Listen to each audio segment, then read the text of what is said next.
Assalamualaikum warahmatullahi wabarakatuh. Akka hordoftoota fi daawwattoota peejii Kamaal Aappii akkasuma maamiltoota chaanaal YouTube kiyya nageenyi tan kabajaa fi jaalalaa bakka jirtanitti isin akka qabdu. Ammas viidiyoo takka bareeddu qabadhee isiniif dhufee jira.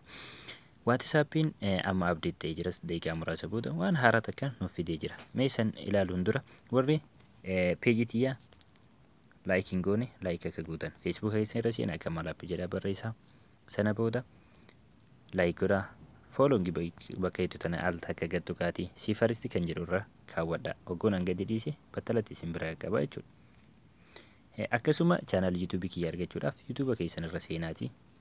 Kamaal Aappii jedha barreessaa isa kana isin dhufa subscribe bakka itti tana al takka tuqa dafee akka isin bira ga'uuf mallattoo alarmii cuqaasa viidiyoo kan jedhu irratti tuqtanii viidiyoota hedduu as jira argachuu ni dandeessu jechuudha. Mee gara barnootichaatti haa dabarru.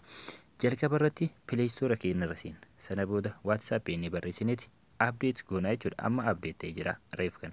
Kanaaf ka update erga gootan booda anama update godhee jira. WhatsApp keessa seentu jechuudha. Wagguu seentan nama wajji waa barreessuu heddan tokko ni seentu. Sana booda ka akkuma beekamu amma dura yogguu namaaf sagalee erginu bakka kana gadi qabne yoo jenne wagguu nuti quba irraa kaasne sagalichi hin dhaabataa jechuudha. Amma garuu akkasii miti. Mallattoo qulfii takka asitti nu ba'a.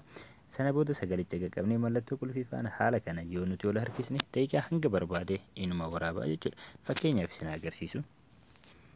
Ishee tana gadi qabna. Haala kanaan jechuudha. Erga gadi qabne kunoo mallattoon qulfii asitti nu baha. Kanaaf kan mallattoo qulfii tanatti akka nu harkisee yoo nuti dhiisne ni qollofamaa jechuudha.